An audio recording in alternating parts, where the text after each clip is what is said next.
जी, अस्सलाम वालेकुम। तो लीनियर ऑपरेटर हम इससे पहले डिफाइन कर चुके हैं। ये लेक्चर हमारा बाउंडेड लीनियर ऑपरेटर से मुताल्लिक हो। अच्छा, लीनियर ऑपरेटर क्या होता है, अगर हम रिकॉल कर लेते हैं और फिर हम उससे आके बाउंडेड लीनियर ऑपरेटर के बारे में बात करेंगे। हम ये कहते हैं कि कोई सा एक ऐसा फंक्शन टी जो कि एक वेक्टर स्पेस सेट एक्स से दूसरी वेक्टर स्पेस वाई की तरफ हो, और ये दोनों जो वेक्टर स्पेसेस एक्स और वाई हैं ये सेम फील्ड पर होनी चाहिए, such that this condition holds कि t of x plus y is equal to t of x plus t of y। और दूसरी कंडीशन ये होती है कि t of alpha x that should be equal to alpha t of x। यानी यहाँ alpha जो है ये कोई स्केलर है, x और y दोनों x के मेंबर्स हैं। तो या इन शॉर्ट हम ये कह सकते हैं कि ये जो वेक्टर स्पेसेस के दरमियान होमोमॉर्फिज्म होती है उसी को हम लीनियर ऑपरेटर बोलते हैं। अच्छा, अब हम बात करने वाले हैं बाउंडेड लीनियर ऑपरेटर के बारे में। अब ये जो लीनियर ऑपरेटर है ये एक फंक्शन है, तो आमतौर पर ये समझ लिया जाता है कि जैसे इसकी बाउंडेडनेस, लीनियर ऑपरेटर की बाउंडेडनेस वैसी ही है जैसा कि फंक्शंस का बाउंडेड होना होता है, तो ऐसा नहीं है। जरा मैं पहले ये रिकॉल करवा दूं कि किसी फंक्शन का बाउंडेड होने से क्या मुराद है। हम ये कहते हैं कि कोई भी फंक्शन f जो कि किसी कोई भी फंक्शन है, तो हम ये कहते हैं कि this function f is bounded if this condition hold कि f of x whole mod is less than or equal to some number m where m is any real number, okay, and for all x belong to domain। कि अगर किसी function की domain की तमाम values पर function की values find की जाए और वो फंक्शन की तमाम वैल्यूज किसी फिक्स नंबर से छोटी रहें, तो उस सूरत में हम कहते हैं कि फंक्शन बाउंडेड है। लेकिन ऐसी सिचुएशन बाउंडेड लीनियर ऑपरेटर के लिए नहीं है, ये और तरह से डिफाइंड है। जरा आते हैं डेफिनेशन की तरफ। क्या है कि let X and Y be norm spaces and T from domain of T to Y a linear operator, यानी ऑलरेडी ये लीनियर है, where domain of t is subset of x। The operator t is said to be bounded if there is a real number c such that this condition hold। यानी tx क्या मतलब है कि ये हमारे पास domain है x, बल्कि हम इसे जस्ट डोमेन ऑफ t ले लेते हैं। यहाँ पर हमारे पास दूसरा सेट है y, और ये जो t है ये एक लीनियर ऑपरेटर है सेट d ऑफ t से y की तरफ।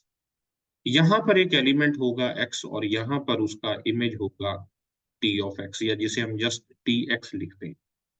तो इन दो एलिमेंट्स के दरमियान ये कहा गया कि रिलेशन कुछ इस तरह से हो कि tx नॉर्म लेस देन और equal to some c, some real number c and norm of x।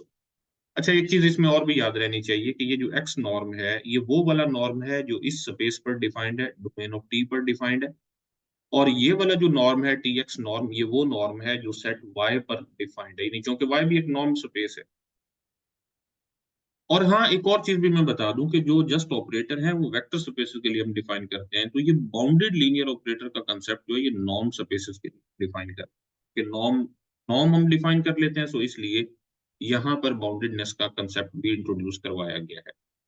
अच्छा, तो T x norm should be less than और equal to some constant and norm of x, या फिर इस condition को यूं भी कहा जा सकता है कि T x norm and divided by x norm, this should be less than और equal to C.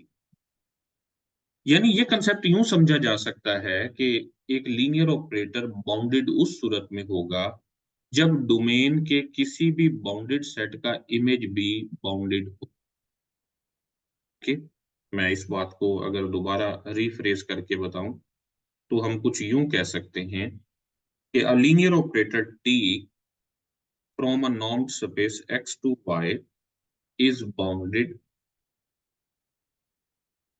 if and only if t maps bounded sets in bounded sets in x into bounded sets in y। यानी अगर bounded sets का image भी bounded होगा तो उस सूरत में हम कहेंगे कि जो लीनियर ऑपरेटर है वो बाउंडेड लीनियर ऑपरेटर है। अच्छा, अब सवाल ये पैदा होता है कि यहाँ पर ये जो कांस्टेंट इन्वॉल्व है ये छोटे से छोटा क्या हो सकता है। जरा इस बात को डिस्कस करने के लिए हम ये नेक्स्ट चलें, इसी को मैं यहाँ पर डिफाइन कर देता हूँ। अब देखिए टी एक्स नॉर्म अगर लेस देन और इक्वल टू सी हो तो सी तो एक फिक्स्ड कांस्टेंट है और ये कंडीशन सेटिस्फाई होनी चाहिए for all x belong domain of T.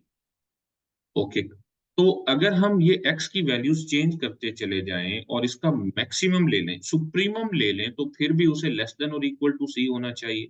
यानी इसी कंडीशन को हम यूं कह सकते हैं कि supremum of T x norm divided by norm of x। अब x क्या होना चाहिए? x डोमेन का कोई भी मेंबर हो सकता है लेकिन जीरो नहीं हो सकता। सो this will B less than और इक्वल टू सी।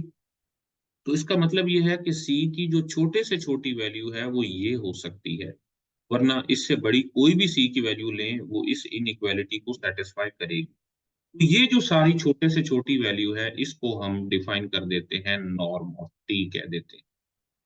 अगर ये एग्जिस्ट करती है तो उसको हम कहेंगे norm of linear operator T. यानी norm of linear operator T हम किस तरह से डिफाइन कर रहे हैं कि this is equal to supremum of images T x norm divided by norm of x, जबकि एक्स क्या है? एक्स डोमेन ऑफ टी का कोई भी मेंबर हो सकता है लेकिन एक्स जीरो ना हो।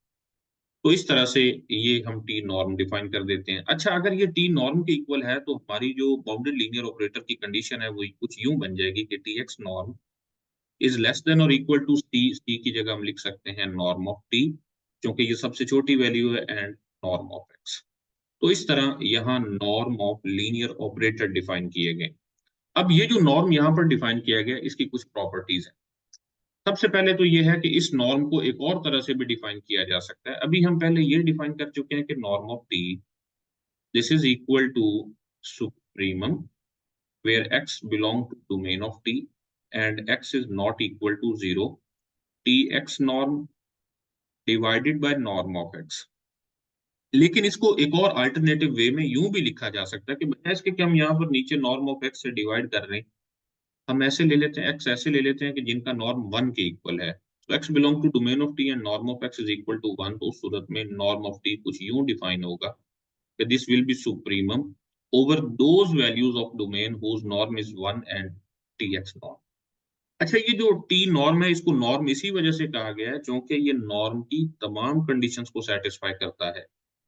नॉर्म की कंडीशन तो आपको पता होंगी कि किसी भी एलिमेंट का नॉर्म जीरो या जीरो से बड़ा होना चाहिए, और इस तरह इसकी टोटल चार कंडीशंस हैं जो कि आप पीछे देख चुके हैं। तो तीन तो बड़ी सिंपल हैं। जो चौथी है ट्राइंगल इनइक्वालिटी जो है वो भी यहाँ से की जा सकती है सुप्रीम की प्रॉपर्टी को यूज करते हैं। तो ये डिसाइड हुआ कि ये जो नॉर्म हम टी डिफाइन कर रहे हैं this is again a norm. अच्छा, अब हम इसकी कुछ एग्जांपल्स देख लेते हैं कि बाउंडेड लीनियर ऑपरेटर की कुछ एग्जांपल। आइडेंटिटी ऑपरेटर जो है ये एक लीनियर ऑपरेटर है, हम ये पहले डिस्कस। अच्छा, अगर आइडेंटिटी ऑपरेटर नॉर्मल लीनियर है तो ये डिफाइन कुछ इस तरह से होते हैं एक्स से एक्स की तरफ such that I of x that is equal to x for all x belong to X. यानी डोमेन के तमाम एलिमेंट्स को अपने आप पर मैप करवा देते हैं। अच्छा, तो क्या ये बाउंडेड है? आंसर है यस, इट्स बाउंडेड।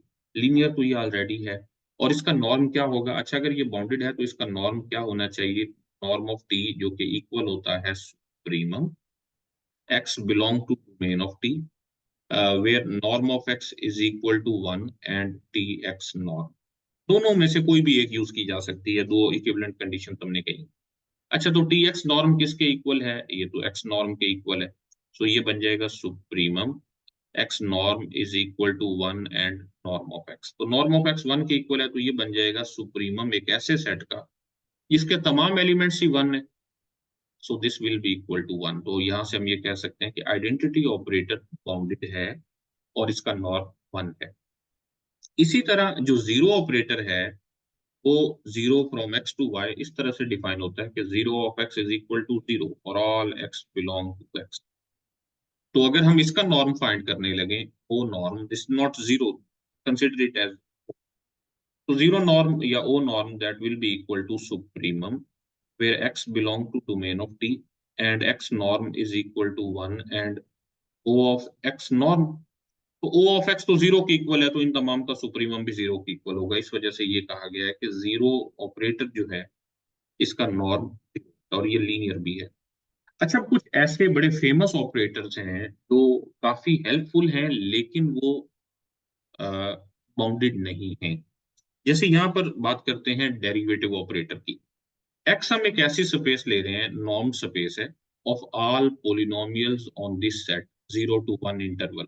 तो हम ये देख चुके हैं कि ये जो जे है ये एक नॉर्म स्पेस डिफाइन करता है, और इस पर नॉर्म इस तरह से डिफाइन किया जाता है कि norm of x is equal to maximum of T where t belong to J. यानी 0 से 1 के दरमियान एक्स की वैल्यूज लें, उनके मॉड लें, तो उनमें जो सबसे बड़ी वैल्यू होगी वो एक्स का नॉर्म होगा। तो यहाँ पर डिफरेंशिएशन को अगर हम लीनियर ऑपरेटर के तौर पर ट्रीट करें तो T x of t that is equal to derivative t, so this is linear operator. तो क्या ये बाउंडेड भी है? तो आंसर है नहीं, ये बाउंडेड नहीं है। वजह क्या है? ऐसा करते हैं कि हम इसमें से ये इस तरह के एलिमेंट्स ले लेते हैं, x n of t that is equal to t power. तो ये इसमें मौजूद तो है ना एक्स में, क्योंकि ये ऐसे पोलिनोमियल्स हैं जो 0 से 1 तक डिफाइंड है, कंटिन्यूअस भी हैं। ओके, तो तमाम पोलिनोमियल्स की बात कर रहे हैं, तो ये एक पोलिनोमियल है जो 0 से 1 पर डिफाइंड है। अच्छा, अब इसका जो नॉर्म है वो 1 के इक्वल होता है, x n norm is equal to 1। लेकिन जब हम टी एक्स एन फाइंड करते हैं तो ये बन जाता है n t power n minus 1। और जब हम इसका नॉर्म लेते हैं तो T x n norm equal हो जाता है एन। तो यहाँ अगर हम इनकी रेशियो ले लें, T x n norm divided by x n norm, that will be equal to n. तो इसका मतलब ये है कि ये तो कभी भी किसी कांस्टेंट से छोटा हो ही नहीं सकता, क्योंकि n तो बढ़ता चला जाएगा, 1 2 3 4 5 6 एंड सो ऑन। यानी हम ये नहीं कह सकते कि T x n norm divided by x n norm is less than और इक्वल टू सी। तो क्योंकि ये कंडीशन सेटिस्फाई नहीं होती, सो दैट्स व्हाई हम ये कह सकते हैं कि ये वाला ऑपरेटर बाउंडेड नहीं है। तो ये एक फेमस लीनियर ऑपरेटर है जो कि अनबाउंडेड है। अच्छा, अब हम एक और इंटेग्रल ऑपरेटर डिफाइन कर देते हैं। इंटेग्रल ऑपरेटर इस तरह से डिफाइन करते हैं कि कंटीन्यूअस फंक्शंस की स्पेस ले लेते हैं, टी ऑफ 0 1, मतलब ऐसे तमाम फंक्शंस की कलेक्शन जो 0 1 इंटरवल पर कंटीन्यूअस है। से इटसेल्फ की तरफ हम ऑपरेटर इस तरह से डिफाइन करते हैं कि टी ऑफ एक्स, हम इसे वाई ऑफ टी नहीं कहते बल्कि जस्ट कह देते हैं टी एक्स ऑफ टी, किसी भी एलिमेंट पर जब हम टी ऑपरेट करेंगे तो उसका आंसर क्या आएगा? इंटेग्रल होगा 0 से 1 की तरफ, के ऑफ टी टा एक्स ऑफ टा डी टा। अब ये जो के है इसको कर्नल बोलते हैं, शायद यही वजह है कि पीछे हमने कर्नल नहीं कहा बल्कि नल स्पेस की बात कर रहे थे। तो ये जो कर्नल है इसकी प्रॉपर्टी ये होती है कि ये इस इंटरवल, क्योंकि ये टू वेरिएबल्स का फंक्शन है 0 से 1 के दरमियान, तो अगर हम यहाँ पर 0 से 1 ले लें और यहाँ पर भी 0 से 1 ले लें तो यहाँ एक ये रेक्टेंगल बनती है। तो ये इस इंटरवल, इस जो रेक्टेंगल है यहाँ पर, ये स्क्वायर, इस स्क्वायर में ये वाला फंक्शन के ऑफ टी टा ये कंटीन्यूअस फंक्शन होता है। अच्छा, अगर ये कंटीन्यूअस फंक्शन है तो इसका मतलब ये बाउंडेड भी होगा। Okay. अच्छा, यहाँ ये जो टी डिफाइंड है ये लीनियर तो है ही, लेकिन लीनियर के साथ साथ ये वाला फंक्शन बाउंडेड भी है। अब ये कैसे प्रूव कर सकते हैं हम? अच्छा, इसको बाउंडेड प्रूव करने के लिए वैसे ये जरूरी नहीं है, लेकिन जस्ट अपनी अंडरस्टैंडिंग के लिए मैं ये समझा रहा हूँ। अगर आप इसको स्किप करना चाहते हैं तो स्किप करके इससे आगे भी जा सकते हैं। अच्छा, तो यहाँ अगर हम किसी भी चूंकि ये जो कर्नल है ये कंटीन्यूअस है, इसका मतलब ये बाउंडेड भी है। तो बाउंडेड होने की वजह से हम इसे ये भी लिख सकते हैं कि के ऑफ टी टा mod this is less than और equal to K not for all t belong to 0 1। OK. अच्छा, इसके साथ साथ हम क्या करते हैं कि एक्स ऑफ टी नॉर्म किस तरह से डिफाइन है, यानी हम सी ऑफ 0 1 का कोई भी मेंबर ले लें, x to x of t norm that is defined as maximum of x of t mod and where t belong close interval 0 1। ये ऊपर हम डिफाइन कर चुके हैं कि ये इस स्पेस के लिए हम जानते हैं कि इसके लिए नॉर्म इस तरह से define, maximum between 0 1 x of t mod. और ये क्योंकि इन तमाम का मैक्सिमम लिया जा रहा है तो ये ग्रेटर देन और इक्वल है individuals x of t mod. Okay, obvious कि आपके पास बहुत सारी वैल्यूज हैं, आप उन तमाम का मैक्सिमम ले रहे हैं और फिर दूसरी साइड पर वो इंडिविजुअल ले रहे हैं, उनमें से कोई एक ले रहे हैं, तो अल्टीमेटली मैक्सिमम से बड़ा होता है। So there is greater than और equal to x of t mod. Okay, तो हमें प्रूव करना है कि ये बाउंडेड है। ये हम अपने तौर पर प्रूव कर रहे हैं, ना करना चाहें तो कोई मसला नहीं है। तो बाउंडेड प्रूव करने के लिए हमें ये प्रूव करना होगा कि T x norm is less than और equal to some constant x norm. So T x norm equal होगा maximum of where t belong to close interval 0 1, और टी एक्स किसके इक्वल है, वो इसके इक्वल है, तो ये मॉड में ये बन जाएगा। क्योंकि ये x of t norm define इस तरह से है ना, यानी किसी भी एलिमेंट का नॉर्म डिफाइन करना हो तो मैक्सिमम लें और मॉड के अंदर एक्स ऑफ टी पुट कर दें। तो टी एक्स पुट करेंगे तो टी एक्स किसके इक्वल है, इंटेग्रल फ्रॉम 0 to 1 के ऑफ टी टा, साथ में एक्स ऑफ टा एंड टी टा। ओके, तो अब ये लेस देन और इक्वल होगा, मॉड को अगर हम इंटेग्रल के इन साइड ले जाएं तो हम ये जानते हैं कि integral F of x D x, this is less than or equal to integral mod f of x and dx। Okay, तो इसलिए हम ये मॉड को इनसाइड ले जाएं तो हम इसे लिख सकते हैं दिस इज लेस देन और equal to maximum t belong to close interval 0 1 integral from 0 to 1 and mod of this, इस सारे का मॉड है तो इन दोनों का अलग अलग मॉड लिखा जा सकता है क्योंकि ए बी मॉड इक्वल होता है a mod b mod. So mod of K t टा और साथ में होगा mod of x of and t टा। अच्छा, तो अब ये जो के ऑफ टी टा है ये तो लेस देन और इक्वल है के नॉट, और एक्स ऑफ टा जो मॉड है वो लेस देन और इक्वल है एक्स ऑफ टी नॉर्म। तो हम इसे लिख सकेंगे कि दिस इज लेस देन और इक्वल टू के नॉट, यानी ये लेस देन और इक्वल के नॉट है, एक्स ऑफ टा नॉर्म जो है, बल्कि इसका मैक्सिमम जो है, ठीक है, okay. So just x of टा नॉर्म, एक्स ऑफ टा मॉड लिया जाए तो ये लेस देन और इक्वल है एक्स ऑफ टी, या जस्ट एक्स नॉर्म लिखते हैं। ओके, और दूसरा यहाँ पर इंटेग्रल रह जाएगा 0 से 1 डी टी जो कि 1 के इक्वल होता है। तो यहाँ पर हमने देखा कि T x norm is less than और equal to some constant and norm of x. तो यहाँ से हमें ये पता चला कि ये वाला जो फंक्शन है, ये जो ऑपरेटर इंटेग्रल ऑपरेटर है, ये एक बाउंडेड लीनियर ऑपरेटर है। और यहाँ पर अगर हम इस ऑपरेटर का मॉड लें, सॉरी इस ऑपरेटर का नॉर्म लें तो वो इस कांस्टेंट के नॉट के इक्वल आता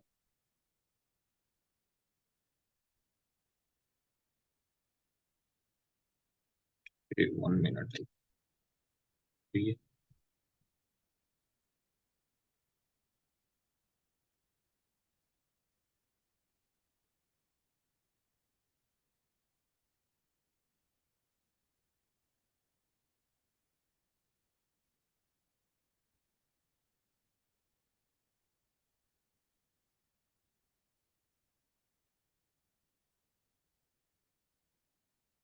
वन मिनट भी मैं इसकी सेट कर।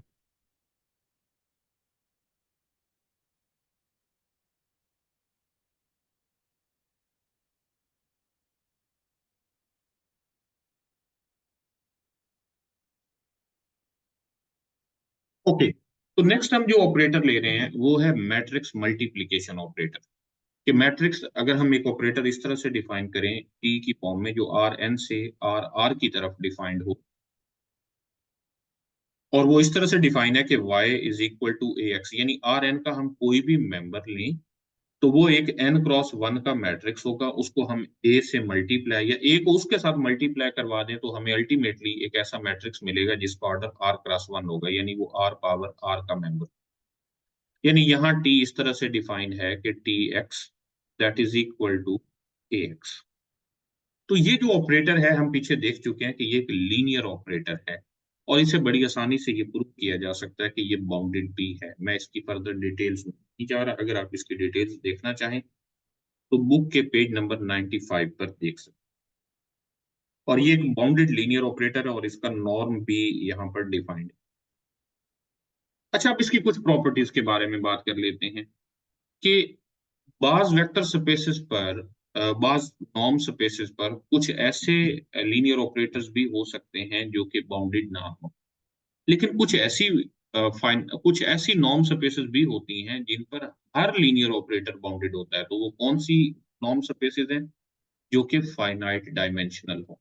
यानी फाइनाइट डायमेंशनल नॉर्म स्पेसेस के केस में हर लीनियर ऑपरेटर बाउंडेड हो, यानी कभी भी हम ये नहीं कह सकते कि ये हमारे पास एक फाइनाइट डायमेंशनल नॉर्म स्पेस है और ये इस पर एक अनबाउंडेड लीनियर ऑपरेटर है, तो ऐसा कभी भी नहीं होता। अगर नॉर्म स्पेस फाइनाइट डायमेंशनल है तो अल्टीमेटली उस पर पाया जाने वाला हर लीनियर ऑपरेटर बाउंडेड भी होगा। अच्छा, अब इसका क्या ताल्लुक है कंटिन्यूटी के साथ? तो अगर हम कोई एक लीनियर ऑपरेटर लें टी, फिर डोमेन ऑफ टी से वाई की तरफ डिफाइंड है, तो ये इसकी कंटिन्यूटी, क्योंकि ये फंक्शन है और फंक्शन कंटिन्यूस होना हम पढ़ चुके हैं पिछले चैप्टर में भी कि कब एक फंक्शन जो है वो कंटिन्यूस होता है, तो उसी कंटिन्यूस को देखते हुए यहाँ पर कंटिन्यूटी और बाउंडेडनेस जो है वो इक्विवेलेंट है। यानी अगर एक लीनियर ऑपरेटर बाउंडेड है तो वो कंटिन्यूस होगा, और अगर एक लीनियर ऑपरेटर कंटिन्यूस है तो वो बाउंडेड भी होगा। इसी वजह से इस लीनियर ऑपरेटर की कंटिन्यूटी को ज्यादा डिस्कस नहीं किया गया, जस्ट उसकी बाउंडेडनेस को डिस्कस किया गया। तो अल्टीमेटली अगर वो बाउंडेड होगा तो कंटिन्यूस। अच्छा, फंक्शन को डिफाइन किया जाता है continuous at a single point. तो अगर ये वाला लीनियर ऑपरेटर टी किसी एक पॉइंट पर भी कंटिन्यूस होगा तो अल्टीमेटली वो कंटिन्यूस होगा। वजह क्या है? भला वो किसी एक पॉइंट पर कंटिन्यूस होने का मतलब ये है कि वो बाउंडेड होगा, और पार्ट ए हमें ये बताता है कि अगर लीनियर ऑपरेटर बाउंडेड हो तो वो कंटिन्यूस है। सो इस तरह से ही जा सकता है कि अगर कोई लीनियर ऑपरेटर किसी एक पॉइंट पर, डोमेन के किसी भी एक पॉइंट पर कंटिन्यूस हो तो डोमेन के तमाम पॉइंट्स पर कंटिन्यूस। ओके। अच्छा, जब हम लीनियर ऑपरेटर डिफाइन करते हैं तो उसकी एक नल स्पेस भी होती है। चलें पहले मैं बी पार्ट को कर रहा हूँ कि ये हम डोमेन ऑफ टी ले लेते हैं, और डोमेन ऑफ टी से यहाँ पर हम सेट वाई ले लेते हैं।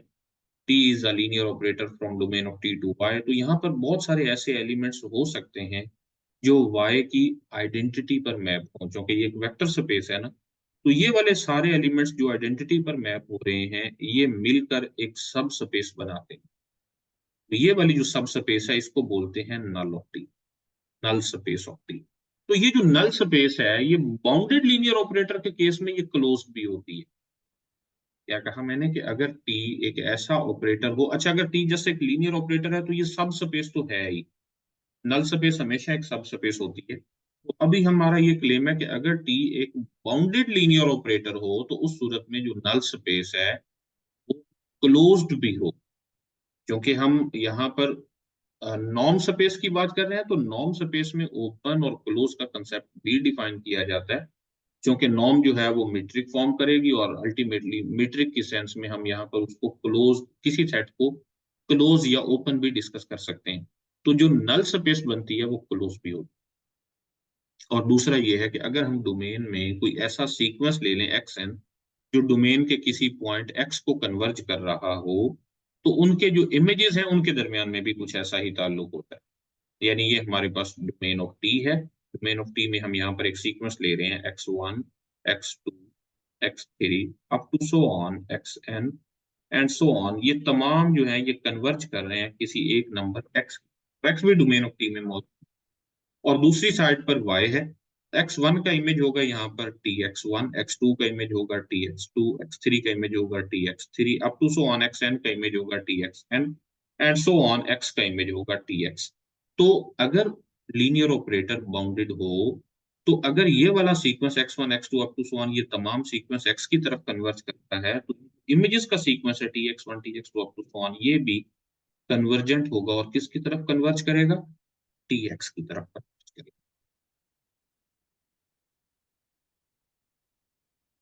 ओके जी, तो आज हम इसको यहीं पर वाइंड अप करते हैं। नेक्स्ट क्लास में हम लीनियर फंक्शनल के बारे में बात करेंगे।